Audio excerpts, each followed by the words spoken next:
Hi, everybody, and welcome. This is an exciting evening for me because this is a joint event of the Lambs and my very own brand new organization, the Autumn Garden Society, which has just been founded, and this is our very first ever event. And these are my two favorite organizations in New York. So if you're not a member of either, join the Lambs or join the Autumn Garden Society or join both. And I am a member of both, so I've taken my own advice. And I'm glad you're here. And we're starting with an event that I'm really, really pleased to have. This is going to be a conversation with two people who combined probably know everything there is to know about film. It's ridiculous. And our interviewer is Foster Hirsch, who is professor of film at Brooklyn College. He's the author of, the last time I looked, it was 16 books. Is that up to date? Or have even you lost count at this point? At any rate, it's a lot of books, including books on Hal Prince, Otto Preminger, Kurt Weill, the classic book on film noir, The Dark Side of the Screen, and his most recent and magnificent book on Hollywood in the 50s, with a sequel, Hollywood in the 60s, in progress and coming soon. Tom Santopietro is himself the author of a long list of books, including books on Barbra Streisand, Doris Day, Frank Sinatra, and several books on individual films, like The Way We Were, The Sound of Music, and The Godfather. And of course, his new book is about Audrey Hepburn. So let's welcome Tom Santopietro and Foster Hirsch.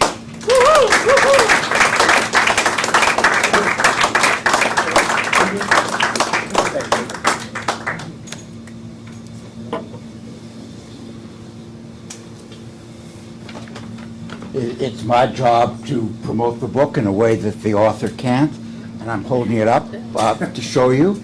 It is beautifully produced with an extraordinary array of photographs. Many of them I have not seen before, and I've seen a lot, but you did terrific photo research. The clarity of the reproductions, it would be every author's envy. I've never had such a good production as you've gotten in this book. So and who doesn't want to look at beautiful, sharp pictures of Audrey Hepburn? It is a superbly researched book, beautifully written. I read every word, Tom, every word. No interviewer ever does that. Well, this interviewer does and did every word. In fact, this weekend, I think I dropped everything and read the book. It's long. It's a long book, it has great depth and density, and we'll be talking about it now. But I'm holding it up. I want you to take a good look, and after our discussion, I think you'll want to go over to that table and have Tom sign your copy. It is first-rate work. Well, thank you, and any event I do, I'd like you to come and do that introduction. It's great. And I would just, this is completely off script, but I think people might be interested about the production of the book, and that's very nice of you to say about the photos. And what happened with the book is, my publisher wanting to save money the book was going to be published in China. And so it was sent off to China, and they started, and the printer went through the whole book and started production, and then emailed my publisher and said, we cannot print this book. And the reason why is because, and I built the book purposely towards this at the very end of Audrey's life, when she was literally on her deathbed. Her son Sean said to her, do you have any regrets? And at first she said no, and then she thought about it. And this was literally her deathbed, and she said, I have one regret in life, and that is that I never got to meet the Dalai Lama. That his wisdom and his humanity, she had turned away from organized religion, but she was such a spiritual person, and she said, that's my regret. I didn't meet the Dalai Lama. And the printers in China emailed my publisher and said, we cannot print any book that mentions the Dalai Lama or Tibet. So the book was printed in India instead. And they did just as good a job as the Chinese, who are famous for book production. My first question is an obvious question, but I'm really interested in the answer. I'm assuming you started the project because, like millions of others, you were a huge Audrey Hepburn fan.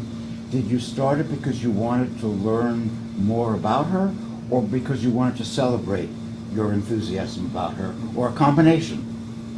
I think it's kind of a combination. That's a great question. Because I thought, oh, Audrey Hepburn had 3 lives in one, right? Academy Award-winning actress, incredible fashion icon, and most impressive of all, humanitarian on behalf of UNICEF.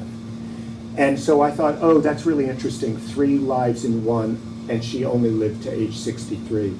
But what really interested me was that she walked away from the fame, and she walked away on her own terms. And I was thinking about the fact, Andy Warhol famously said, in the future everybody will be famous for 15 minutes. And I thought, that's not the case today. Everybody demands their 15 minutes of fame. And yet Audrey Hepburn, one of the most famous people on the planet, said, that doesn't interest me. I'm only interested in UNICEF. And so I thought, oh, that could give it a psychological level that really interested me. Yeah, but also, all those complexities are accurate, but I was very interested in reading the book because I knew a little bit about her parents. And her parents are nothing to be proud of. Audrey Hepburn's father was a Nazi, and he went to jail for 5 years in Britain because he was considered an enemy of the state. Yeah. He was a hardcore Nazi, Yeah. and so was her mother. Yeah. Her mother was as well. Her mother fortunately came to her senses during the war, and I think that turning point was because her brother-in-law was shot by the Nazis. This is in the Netherlands, and that's an event recorded in the diary of Anne Frank. Anne Frank says 5 men were taken out and shot today, and one of them was Audrey's uncle, and I think that's what triggered her mother finally coming to her senses. But her mother, as you correctly, her mother was a piece of work. I mean, she was Baroness Ella von Heemstra, and she was very aristocratic, and she loved Audrey, but very, very withholding. And as you know from having read the book, when Audrey accomplished the extraordinary feat of, within a very short period of time, winning the Academy Award for Roman Holiday and the Tony Award for the play Undine, her mother's response was to say to Audrey, it's amazing how much you've accomplished considering how little talent you have. That's her mother. That's her mother. Yeah. But her father was even worse. Yes. So she was extremely unlucky in her parents. She had cold, ungiving parents, and then she ends up being this extraordinarily giving and sympathetic woman. Yeah. It's almost a miracle that those parents produced that child. I think that's a good way of saying it. And when I was fortunate to interview Audrey's older son, Sean, several times, and Sean actually said to me, my mother became who she was in reaction to her parents. She could have gone just the opposite direction. Right. And easily. when her mother died, Audrey let all the titles, Baroness von Hinstra, she wanted no part of that. She let the titles die with her mother. Did she blame her parents for their fascism? You don't address that in the book. Did she hold them accountable to those beliefs? She was not somebody who would point fingers. That wasn't who she was. But I think she tried to make peace with them. That was her way of dealing with it. And it wasn't as complicated with her mother because her mother lived with her for the last 10 years of her mother's life. And she said, my mother was often cold, but I know at heart she loved me. And Sean said, a mother and daughter who survived life under the Nazis are joined forever. With her father, it was much more complicated. And there's the scene I included in the book is that, her father made no attempt to be in touch. And when she found out he was dying, she went with her then companion, Robert Walters, to visit her father in Ireland. And she went into the room. Her father was dying. And he was so closed off, this man, that he couldn't talk to her. He talked to her about his horses on his deathbed. She came out and she was pretty devastated, obviously. And then Robert Walters went in and spoke to her father, and the father said to Robert Walters everything he couldn't say to Audrey. He talked to Robert Walters about how proud he was of his daughter, of everything she had accomplished. So there was a peace with that, and yet, even on his deathbed, he couldn't drop the barrier. But Audrey forgave Yeah, her parents. absolutely. She was a forgiving woman. Yes. She forgave her parents, no question about it. But while aware of their shortcomings, to put it mildly. Yeah, she was completely aware. I think so much of it goes back, of course, to childhood because she had the double whammy of her father leaving the family when she was 6 and living under the Nazis. And you face reality pretty quickly in that way. So she understood her father was never going to change, but she was still able to forgive him. That was the extraordinary thing about her spirit. That's what I wanted to celebrate. There was a TV movie about Audrey Hepburn. It wasn't very good. Right. But there was one scene that was good. Her father, played by Keir Delay, if you remember him from Space Odyssey, playing the unregenerate Nazi, says to her, "Why do you need my love? You have the love of everybody in the world." Right. I wonder if her father ever said that to her. Because it was a good line in the movie. It's a great line, and I strongly doubt her father ever said that to her. I really do. But I wonder if he felt it. I think on some level he did, because otherwise he wouldn't have said to Robert Walters what he did, how proud he was of her and all she had accomplished. But he couldn't give her the love that he thought she was getting from everybody else. Right, he could not do it. It's so interesting, but of course, it was the motivator for her. She when her mother said to her, "You have no talent," she wasn't devastated. It was a spur to her, right? And I think that's what interests me about these huge stars, is how they turn that into something that pushes them forward. So the other example I always give is when Barbra Streisand's mother said to her, "You can't be a star with your looks. You should be a typist for the Board of Education." And Barbara's response was, "I'm growing my fingernails so I can't type." So it was in reaction. Yeah. But the father disappears from the book as he disappeared from her life. But you mentioned near the end that Audrey supported her father. Right. Yes. Because that's who she was. She knew that he needed support, and even without him initiating a correspondence, she just felt, well, that's the right thing to do. And it's really extraordinary, not only when you realize that he walked out on the family, but when she was 10 years old, and her parents were still talking to each other and decided that Audrey should be in school in England, one of the reasons being for her father to visit her there. And he never visited her. His own child, 10 years old. So, yeah, it's tough. It's tough, but she turned it around. But she must have been, at some level, embarrassed about having a father who'd been imprisoned Yes. for 5 years. That's not nothing. I think it was very difficult for her, and also because of her mother's Nazi sympathies before she came to her senses. Her mother, once Audrey had come to Hollywood and was making all the movies, her mother's entry into the United States was delayed because of the checkered past. So Audrey was fully aware of these shortcomings, but was able to, sense of family was so important to her. And I think because of the difficulties with her parents, it's why the most important thing in her life was to have children of her own. And to be the kind of parent to them that she never received from her parents. Right. And it's why, she walked away from Hollywood and didn't make a movie from 1967 to 1976, because she said, and those 9 years, that's 182 years in any other profession. And she said, I want to raise my sons. I want to be there for them, take them to school, whatever it was. So, and those just weren't words. She right. lived. She did. She lived that. She lived that. Yeah. I was interested in your book, going film by film. There was nobody like Audrey Hepburn on the screen, but I wasn't crazy about her in every movie.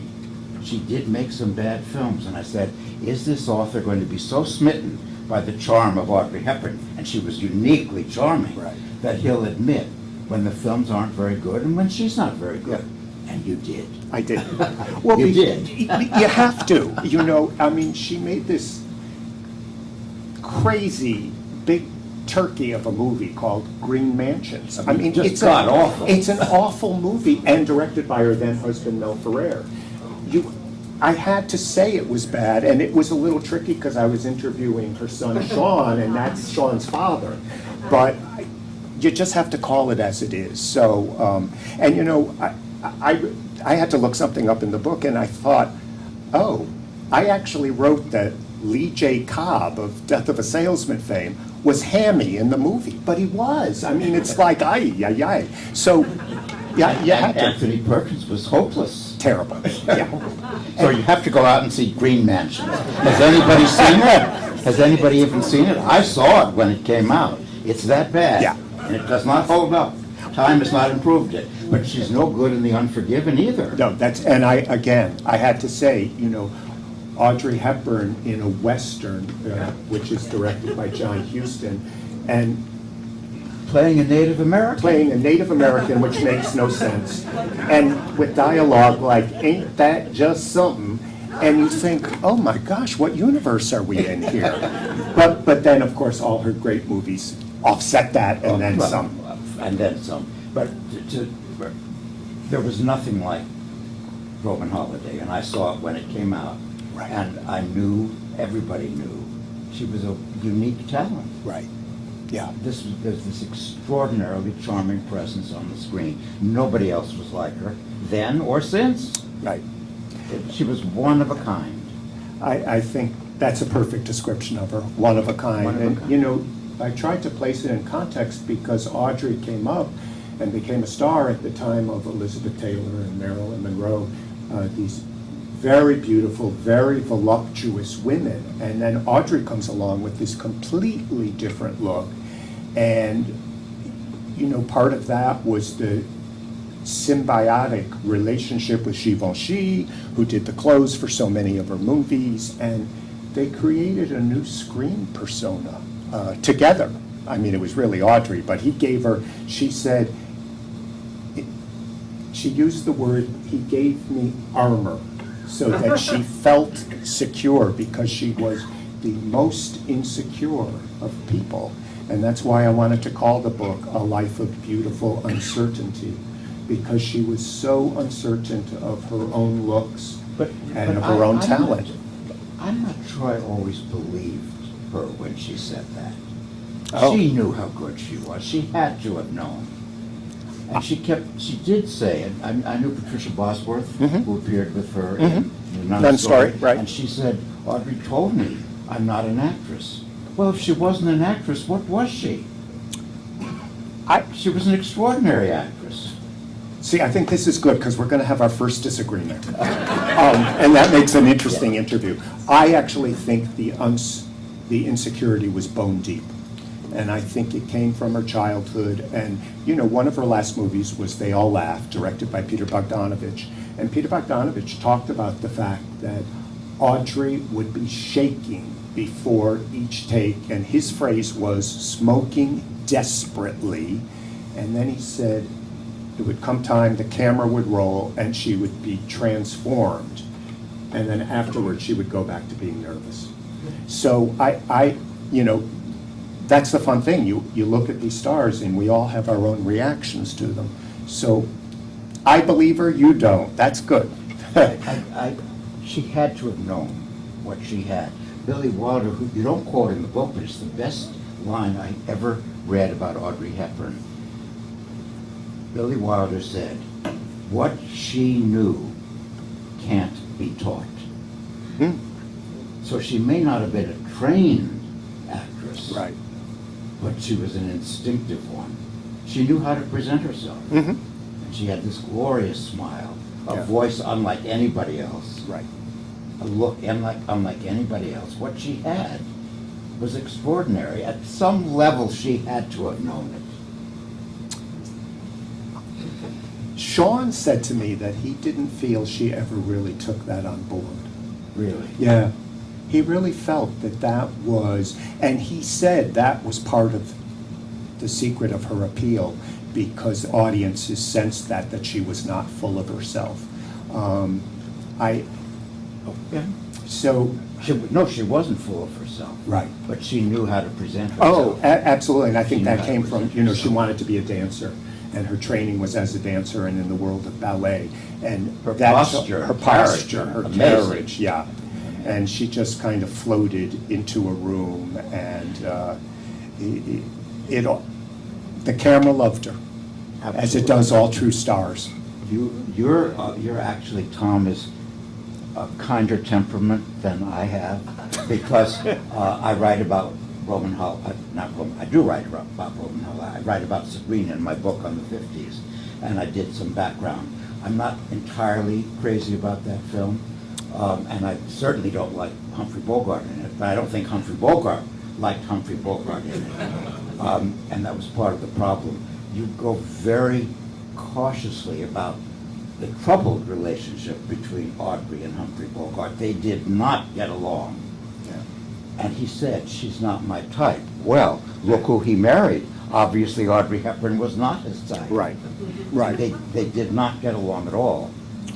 Well, I think that they were two wildly different personalities, and he was tough, and he was upset because he knew all along that Cary Grant was really the first choice for the role, and I was interested that I think I saw it in two places, but I know I can think of one where, if you can believe it, Humphrey Bogart thought that Lauren Bacall should be Sabrina, and Never.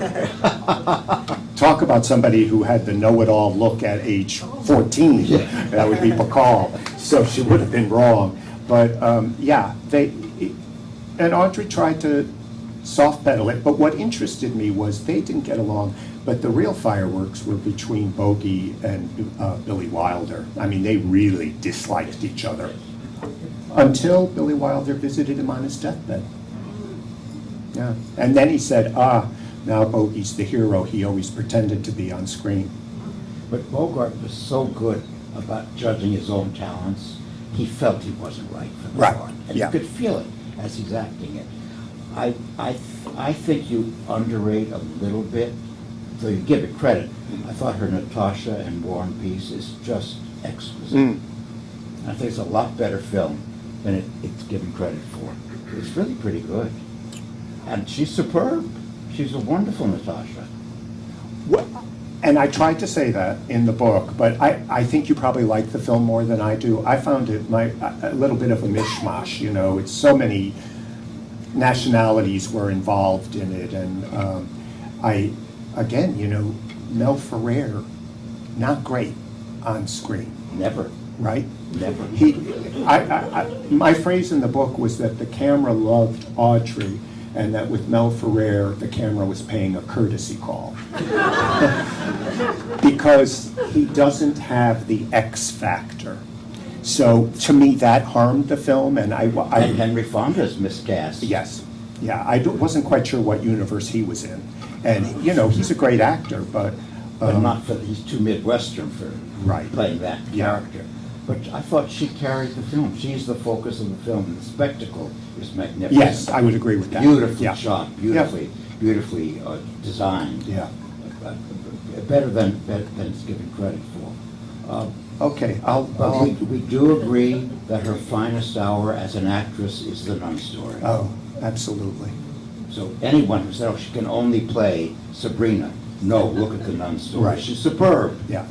And there's not a Givenchy gown in sight. Anywhere in sight. Right. Anywhere in sight. And the scenes between her and Peter Finch, Oh. where you're expecting romance, Yeah, not this film. not that film, And the right. gorgeous last scene when she walks down the alleyway, no sound, Right. no dialogue, unforgettable. Yeah, it's a great film. Have any of you seen it, Nun Story? Yeah. I just love that film so much. It really holds up. Oh. It holds up beautifully. And it's grappling with the biggest questions that we all grapple with. You know, what's the nature of faith? Who am I? Where do I fit in? How do I make a difference? And, you know, part of it was filmed in Africa, and Sean said to me that he feels that the time spent filming that in Africa really planted the seeds for her work with UNICEF, because she saw the conditions there and she thought, I can use my platform to make a difference. She wasn't ready for that in the 50s, but by the 70s she was. But that's preparation. That part, that Right. section of the film is preparation for the Act 3 of her life. That's exactly, that's a great way of saying it. Yeah. Absolutely the case. Yeah. Now, we'll have another argument. Good. Everybody's going to run out of the room. They don't want to hear me anymore. I am not a fan of Breakfast at Tiffany's. Truman Capote didn't want her for the part. I can see why. I don't think she's ideally cast in that part. And then there's the embarrassment of Mickey Rooney. Right. And you can't forget it, it's part of the film. But people love Breakfast at Tiffany's. I don't think it's her finest hour, but it's her most iconic performance, isn't it? Right. And I think I tried to say in the book, it's a very up and down movie, you know, as Foster said. Mickey Rooney playing an Asian man, you know, it's embarrassing to us today. You know, it's kind of like, and Sean said to me, he said, you know, if they could just cut every one of Mickey Rooney's scenes out of the film, he said it would be a much better film.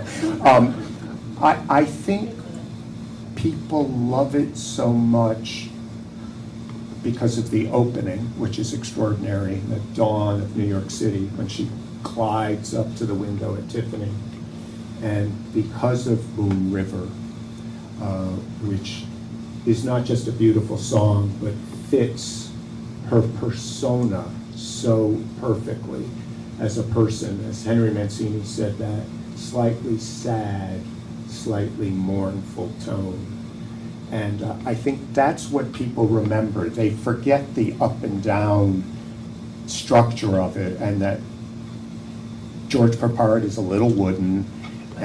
But when you look at Audrey Hepburn and George Peppard together, you're like, how can people look this good? There's something very, you know, wish fulfillment about it, even if it's not the greatest film. But she carries her beauty so lightly. Right, right. It's as if she's not fully aware of her elegance and her grace. I think that's right. She carries it so lightly.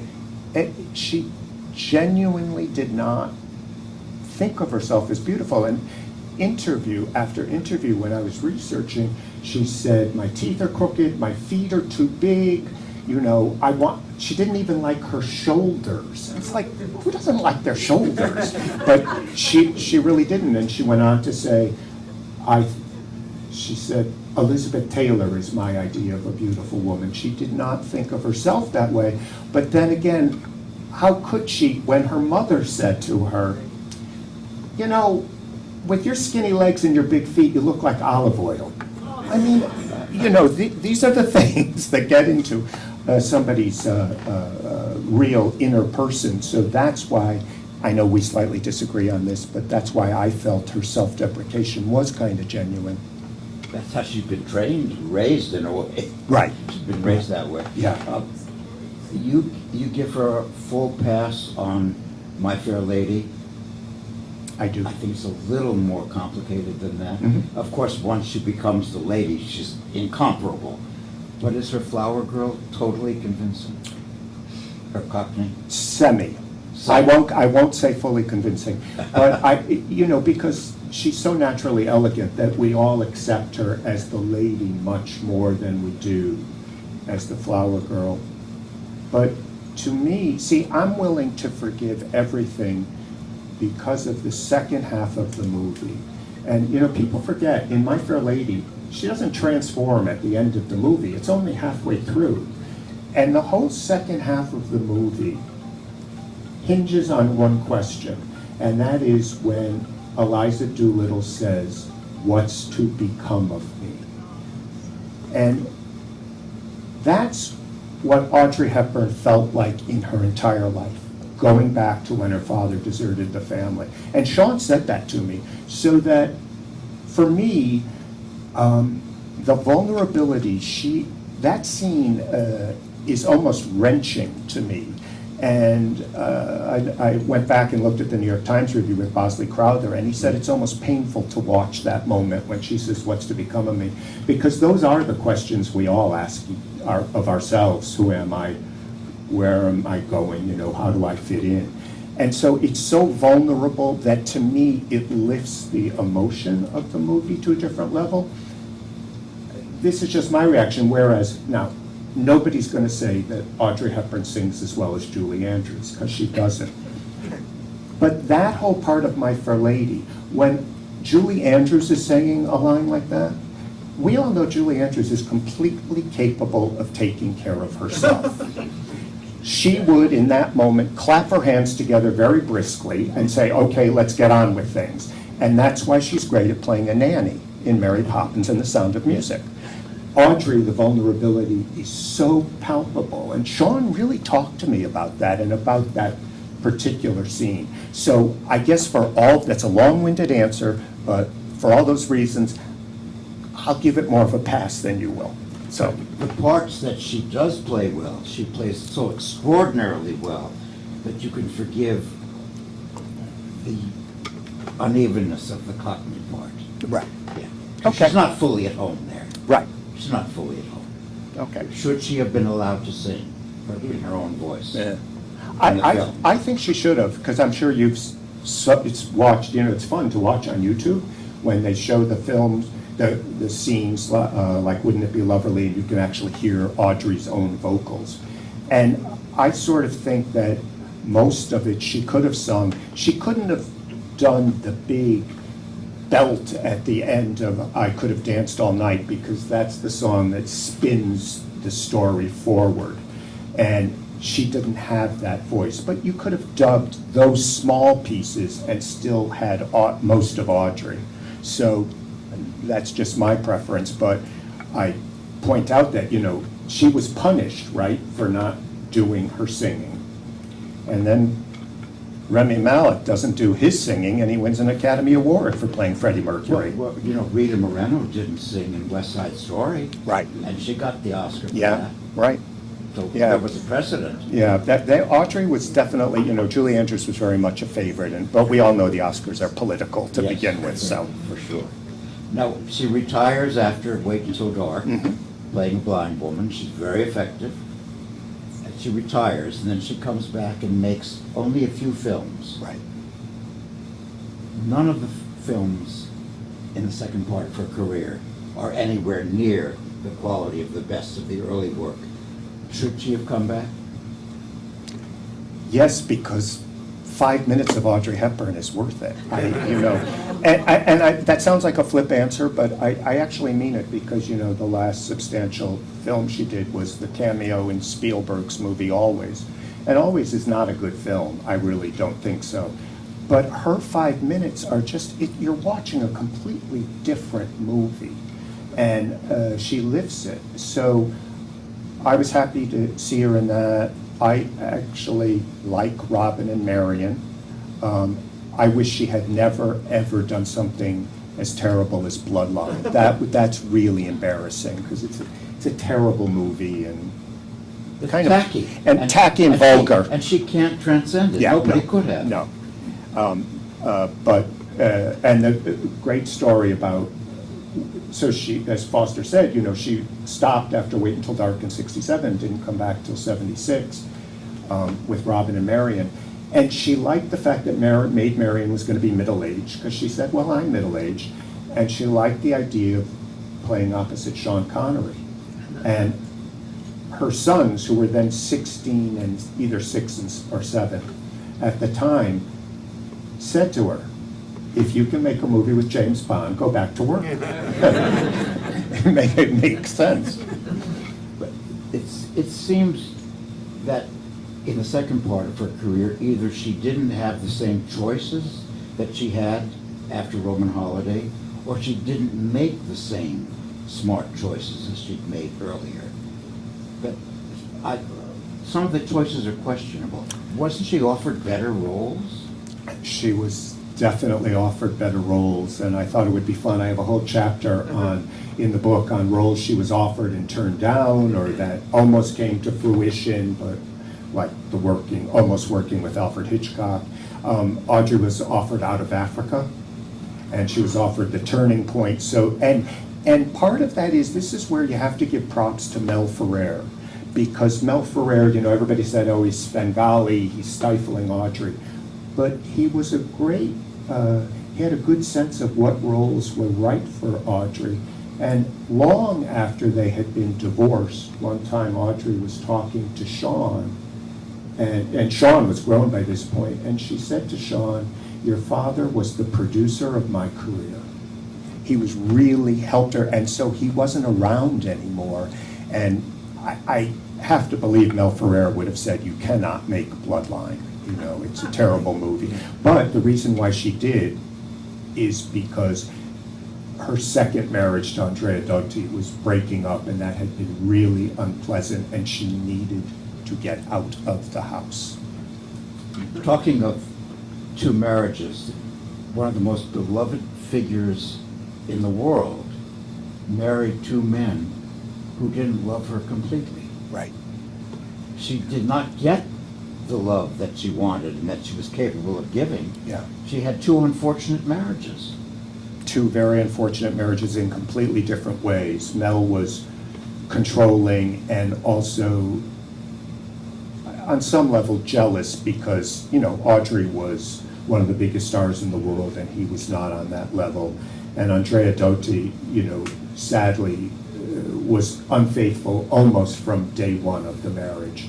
And that was just so difficult for her. And it's interesting. I was thinking about one of my other icons that I wrote about. It was the same thing with Doris Day. Doris Day was beloved by people, and she had the most rotten husbands, that one beat her and another one stole all her money and left her penniless, $500,000 in debt.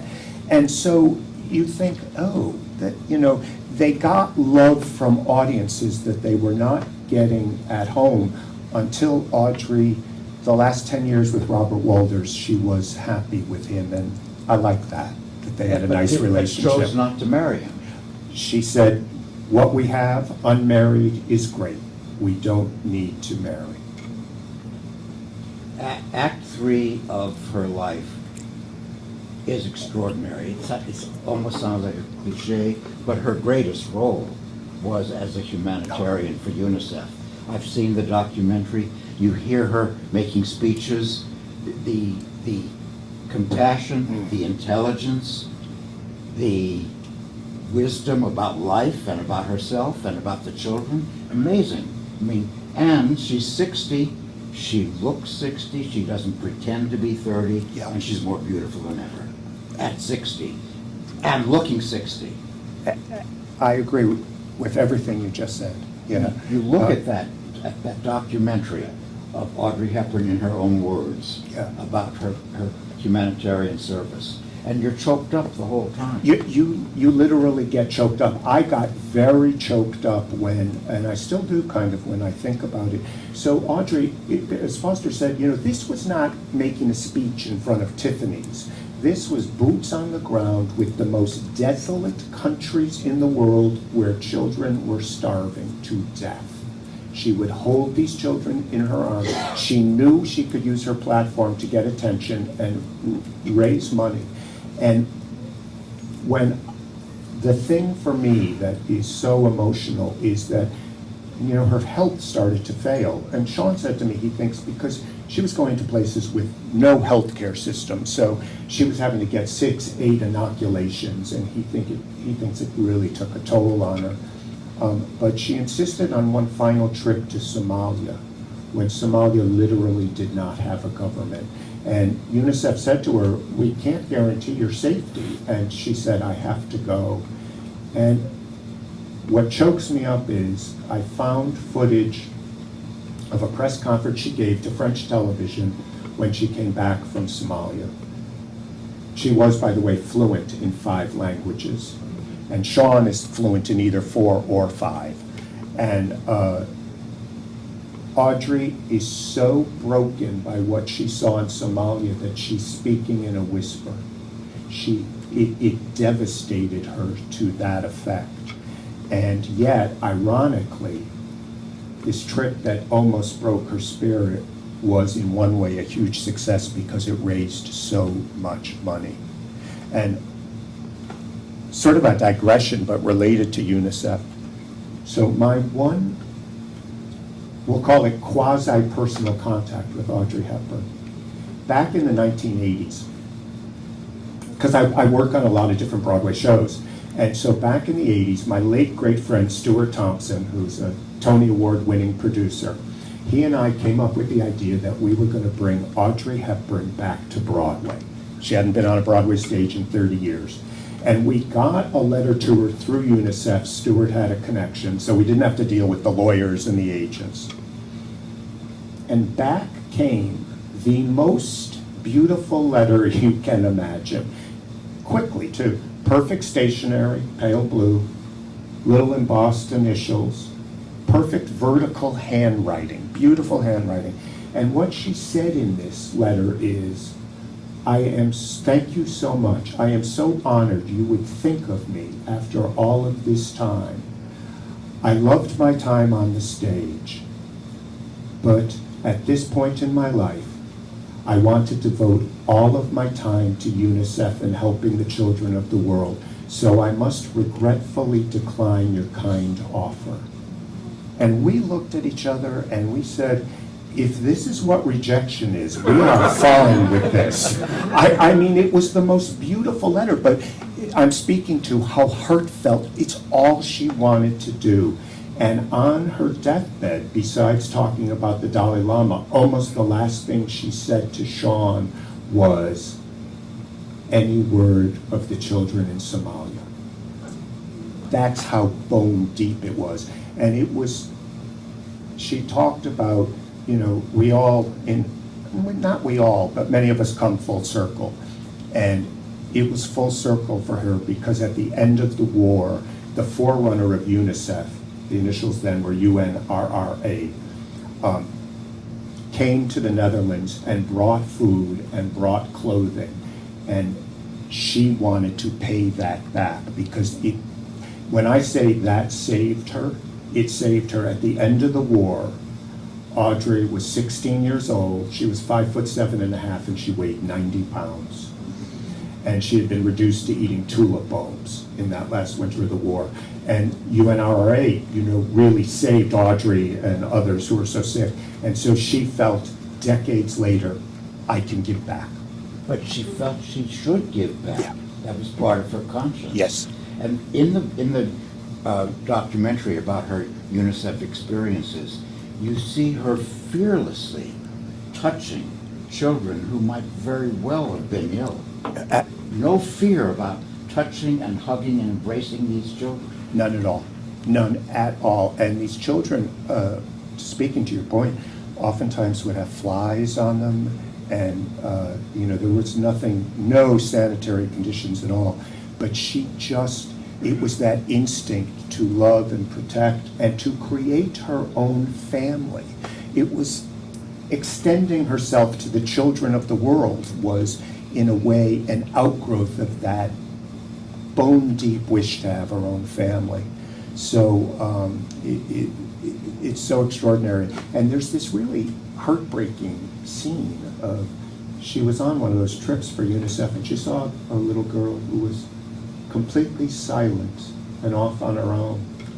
And she went over, of course, to the little girl and said, "What would you like to be when you grow up?" And the little girl looked at her and said, "Alive." So I felt, I'm sort of circling back here to that first really good question you asked about why I wrote the book. I didn't quite realize this when I started the book, but as I got into it, I realized the world is so upside down these days. It is, day after day, I can't even make sense of what is happening in the world. And I thought, I want to celebrate somebody who was a force for good on a global scale. I mean, she just changed tens of thousands of lives. And so that was kind of another reason, going to your first question, of why I wanted to write the book. And we just lost her way too soon, 63. But her Act 3 surpasses everything that comes before, which is saying something, because she was a unique film presence. Right. But Act 3 surpasses it. I completely agree. I think that's why, to get back on a scale like that, I only wish I could be 1/4 that good a person. And I think that's what's worth celebrating. And, it was great that gave the book some real heft, and yet I could still tell the fun stories of, maybe she and Bogey didn't get along so well on Sabrina and the My Fair Lady controversy, because, those behind-the-scenes stories are lots of fun. And, And you do spend a lot of time presenting her as a fashion icon. Yes. Which was apart from her film career. She was a fashion presence and an inspiration. And Givenchy was one of her main relationships in life. And so Foster, if you can hold the cover up, that extraordinary Givenchy dress, which is from Sabrina, which many of you know, this year, Ivanka Trump copied that dress and wore it to the inaugural ball. Yes. So there you go, 75 years later. Right. Now, of course, my reaction was a little bit like when, do you remember, was it last year's Met Fashion, since that just happened last night, when Kim Kardashian wore Marilyn Monroe's dress? And I was a little bit like, oh, sacrilege. So, but spending a lot of time with the fashion, which you do in a lot of detail, more than I was able to absorb, because that wasn't my interest. Did you have somebody help you with the fashion details? I sure did, and I want to give great credit to my friend Jeffrey Banks, who is an extraordinary fashion designer, and he was celebrated at the Met Gala and written up in the New York Times last week as they wrote up 7 very influential African-American designers, and Jeffrey was one of them. And Jeffrey, if you read the book or look at the book, he wrote great detailed fashion descriptions, because honestly, if I had to describe a Givenchy dress, the captions would have alternated between here Audrey's wearing a short dress, here Audrey's wearing a long dress. Very detailed description, very technical. Very technical, and Jeffrey, who's such a talented designer, extraordinary, and was a friend of Audrey's, so he really was, and just worshipped her. There's no other word for it, and said she was such, that he would sit down with her, and she would never once talk about herself. She would just say, now Jeffrey, what's going on in your life right now? How are you?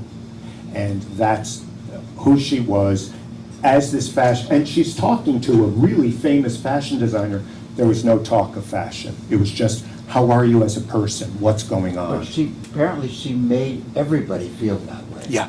When she spoke to people, it was about them and about her interest in them. Always. I mean, just this extraordinary human being. An extraordinary human being, and there's this great little anecdote. It's not hugely important, but it's so telling, which is, did any of you see the really nice PBS series Audrey did of Gardens of the World? It was on in the 90s, you know, it was PBS. They have a budget of $1.98 for any series. And so she knew they didn't have any money. And so she said to the producers of this show, remember, this is Audrey Hepburn, who on My Fair Lady had 30 wardrobe attendants. And she said, if you buy me an iron and an ironing board, I'll take care of my whole wardrobe myself. I'll do my own hair, I'll do my own makeup. Now that's extraordinary in and of itself. But there was a production assistant on the show who was, you know, there to help Audrey with whatever. And Audrey was like one day ironing her clothes, and she said to the production assistant, give me your clothes, I'm gonna iron all your clothes. And the production assistant said, you can't do that, I'll be fired if Audrey Hepburn, irons my clothes. But Audrey Hepburn insisted, that's who she was. She just wanted to help the production assistant, who was, the budget of $1.98 was making 52 cents. So, you know, again, that's who she was. Last question. We'll open it to some questions from the house. Writing a biography, an author lives with his subject. Did you feel you got to know her fully? Or after all the work, did you feel there was a part of her that you could not reach and that she would not allow you to reach? That is a really great question. And I think I know pretty much everything about Audrey Hepburn, but there's a tiny bit of her that is unknowable and unreachable. And even as her biographer, and Givenchy, they were like brother and sister. He was an executor of Audrey's estate. And Givenchy said her most private sorrow she keeps to herself. So yes, there was a part of it that was unknowable, even though, and you know this from your books, you live with the subjects. I mean, she was in my brain all the time. And although it's not about Audrey, the story I always tell to make fun of myself, because that's a very healthy thing to do, is when I wrote a biography of Frank Sinatra with the emphasis on his film career, called Sinatra in Hollywood. And I was so obsessed with Frank Sinatra, and he was on my brain so much that I was dreaming about him most nights. But here's the capper. I woke up one morning and did this, and I thought, I need an intervention. I just had a dream about Frank Sinatra Jr. So Audrey was in the forefront, but what a lovely subject matter to have in my brain. But there is that little piece that can't be reached. Can't be reached. Can't be No, reached. absolutely not. Did Sean get that piece? My own interpretation is, of anybody on the planet, Sean came the closest, because Audrey used the phrase about her son Sean, we are soulmates. That's a pretty a strong statement. And he really knew his mother. They loved each other so much. So he would have come the closest the closest. But I sense about him that he is very protective of his mother and her legacy. He's not going to say everything. You are 100% right. That's his mother, this worldwide icon. He's very protective of her. He's not going to say everything.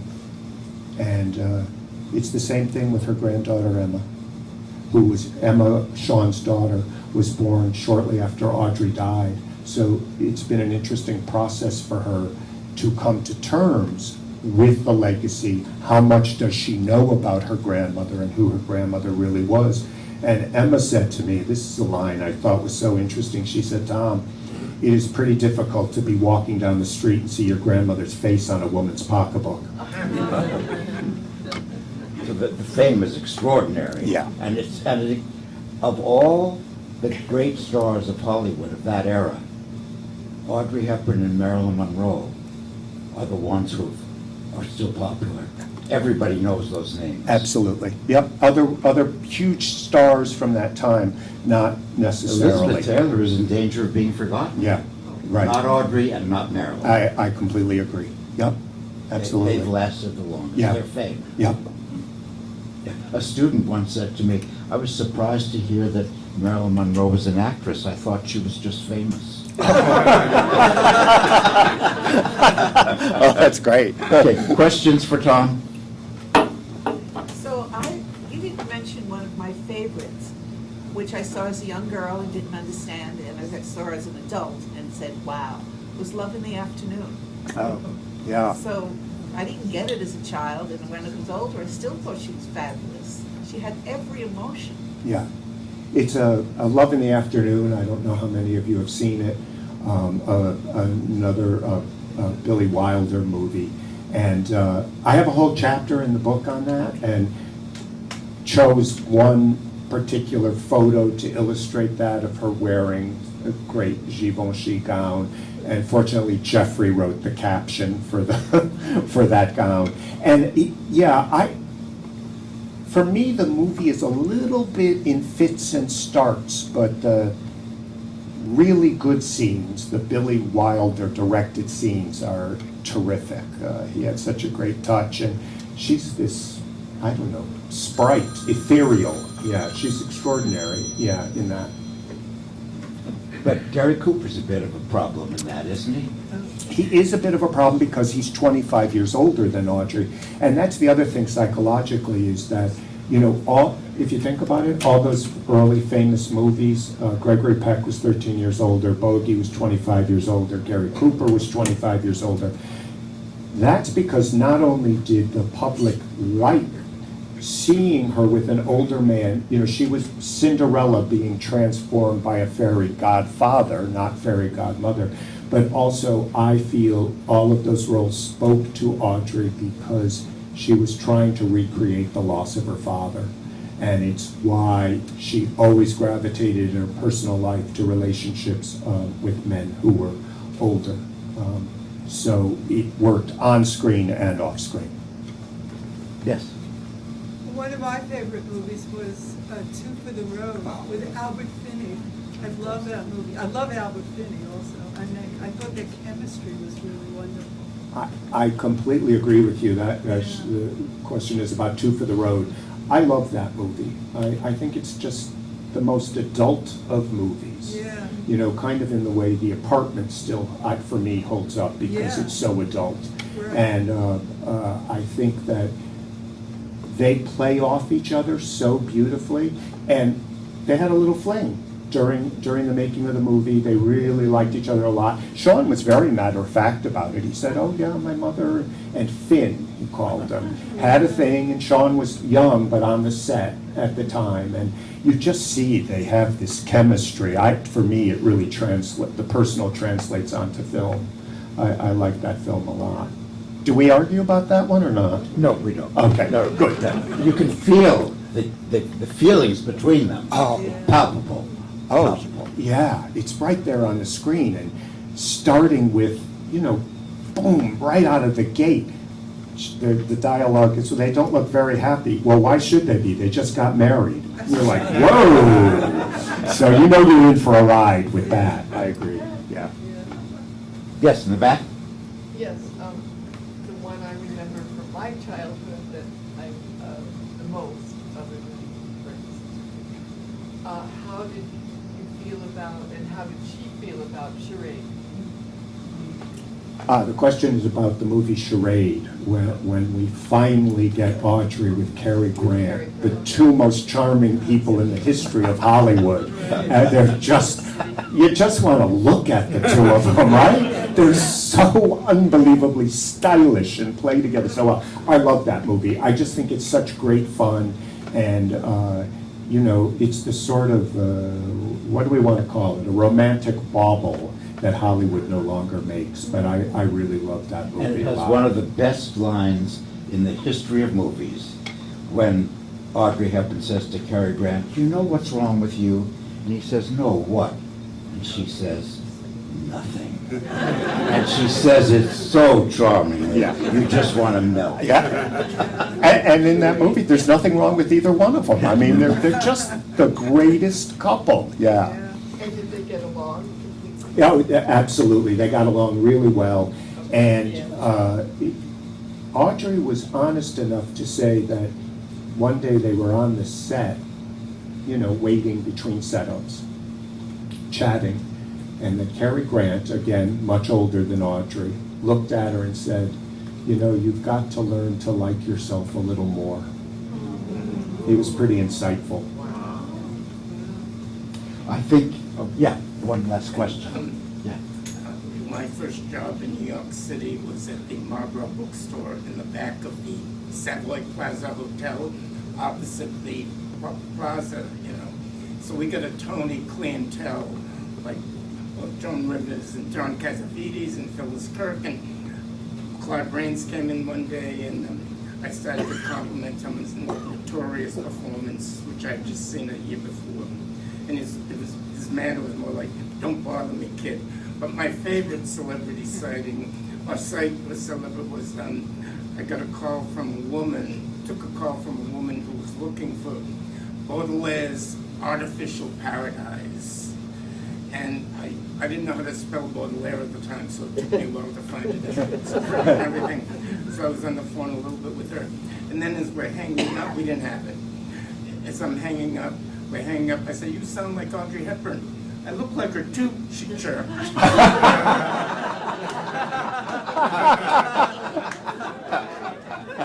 I think that's a very good place to, now, I'm going to direct you to that table because you want to buy this glorious book and have Tom sign it. Austin, thank you.